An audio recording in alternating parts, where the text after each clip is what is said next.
In the story of the creation of the Quran, Western scholars historically love to praise the Samarkand Quran, but deeper analysis shows that it is far from being complete.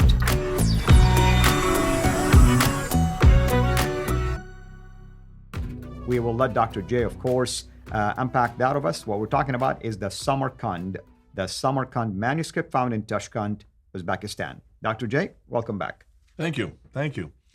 Manuscripts evidence are fascinating because they are hard evidence, hard proof. These are scripts. This is codex. So we're talking about books. A codex is a book, has a binding. These are not scrolls like they had to use with papyrus. These are actually manuscripts that are made on animal skins. Mm-hmm. All of these are animal skins. Therefore, they're much more durable. Animal skins last almost as good today as the day they were printed. The difficulty is the dates that we put on them are haphazard because you cannot really date the script. You can only date the parchment, as we're going to get to with radiocarbon dating. They could be, you can keep the manuscripts there or the parchments there for hundreds of years, tens of years, years or months, and before you even use them, especially if you keep them in storage, as the Arabs did. Remember, many of the Arabs did not make these parchments. These were all made up by the Byzantines up in the north. And they would then raid their we call them godowns, what do you call them, warehouses, and bring parchments, wholesale parchments, down to Baghdad or to Damascus. And then they would then write on them. But they would take time to do so because they could use them for many other political reasons. And so these manuscripts all start to appear in the 8th century, which is perfect for what we now know as the Abd al-Malik al-Hajjaj context. And so this is not surprising the dates are put there. But the dates they're coming up with, people like Dorosh using paleographical or chronological categories. Now, what's that mean? When you talk about paleographical, you look at the style of the letters. You look at the kind of paper the kind of parchment that is used. You look and see where the animal comes from or what period it comes from. You can use radiocarbon dating for that as well, though it's very inexact, especially for something that's this new.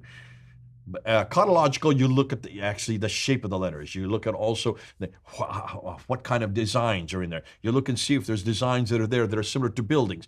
And if they're similar to buildings, that's what they would do. They would put geographical marks on it that were similar to a large building, like the Dome of the Rock or like another big mosque. And then you know when the mosque was built, you know that these manuscripts were made around the same time. Or you even look at styles of writing, styles of letters, like the word al or the aleph, the dagger aleph. We know when the dagger aleph was introduced, and that's why you then know pretty much that if it's using it, it is either added at a later date or this was at that time, this was well known, that you can date it that way. You can see where you have the tar marbuta and the Aleph Maksura. They were added and they were used at a northern area, but they were not used in the middle part in Mecca and Medina. Mecca and Medina uses Sabbaic text script, so they would not have had the Tar Marbuta. They would not have Aleph Maksura. And so you can look at geographical locations when these scripts were actually introduced on the manuscripts, putting them geographically, and that's why we know almost all of these manuscripts. They all have Tar Marbuta. They all have Aleph Maksura. Therefore, they're all from the north. None of them are from the Hijaz. That we can say. Now let's get to this one here, the Samarkand, because the Samarkand is exciting because it is a monumental text. Let's go ahead and look at it, and you can see pictures of it. It is enormous. And again, monumental, large, mean later development. And why is it later? Because these are Christians who actually started introducing monumental texts in their Christian Bibles. Right, and they start to copy that. And that was only introduced in the 8th century. So that's why you know this is either 8th or 9th century. The Arabs then followed what the Christians were doing, all right? Makes sense, because they are actually getting the material from them. They didn't make this themselves. They didn't have the technology. The Christians had the technology for that. And when you look at this, you can see it is huge. It only has about 8 or 9 lines per page. When you look at you can see it's very unsophisticated, but here's what's interesting. Altikulac looked at this, and he called this an embarrassment. He dates it to the 8th century, either 720 or even mid-8th century, and he gives 6 reasons to discredit it. He completely discredits, says, please don't use this. He says, first of all, it has undisciplined spelling. It has different writing styles. So he says it's put together by different scribes who don't agree with each other. It has scribal mistakes. It has copyist mistakes, written by someone with little experience and didn't know Arabic very well. So obviously, in some cases, they probably didn't even know the Arabic. They were just trying to copy from another manuscript with later editions. And it only goes up to Surah 43. There's 114 surahs in the Quran. And I have the entire images myself. You've got the entire images as well. Yeah. Now, here's what's interesting. When we even look, sorry, that didn't need to do that. When we look at the 43 surahs, only one surah is complete amongst those 43. And that's common, by the way. That's in many Surah of 6. These, manuscripts, except for the top copy, you'll find a lot of incomplete surahs in there. 24 of them are partial, and 18 of the 43 don't even exist. So when we say up to Surah 43, we don't mean complete up to 43. We're really only talking about one complete and 24 partial. If you take them like chronologically, that's what it means, but there's missing parts. There's missing parts all the way through. Right. Okay, so we have to be careful with the Samarkand. It is, in some ways, it's a lazy man's manuscript. I remember when we were in London, my wife and I lived there for 25 years, and they brought it to the British Library. And they had the Samarkand there, and then they had the Sinaiticus there, and they had the Alexandrinus there, and they're putting them all three as the three great codices, two from the Bible, and the great codex of Samarkand.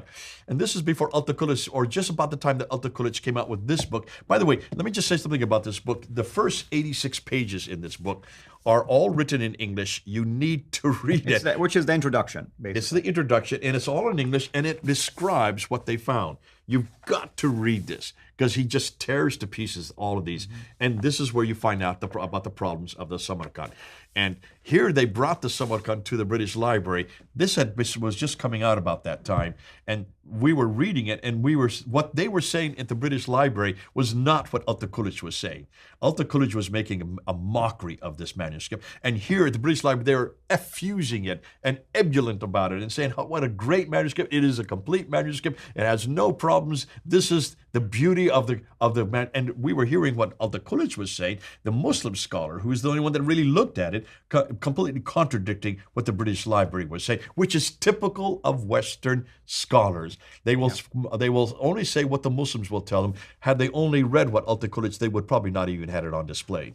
Wonderful. Thank you, Dr. J. Next time, folks, we'll be talking about something called the Mail, or the British Library manuscript, which is a fragment, to be honest with you. It's not like a complete manuscript anyway. All that to say is that we are going to focus on one of each of these early Quranic manuscripts per show. Until next time, have a blessed day. Thank you for watching this video. Be sure to like and subscribe to our channel, CIRA International, and click on the bell so that you receive notifications whenever we publish a new video or go live. I would also like to appeal to you to consider becoming a Patreon patron by clicking the link right below. By doing so, you can give towards the production of these videos.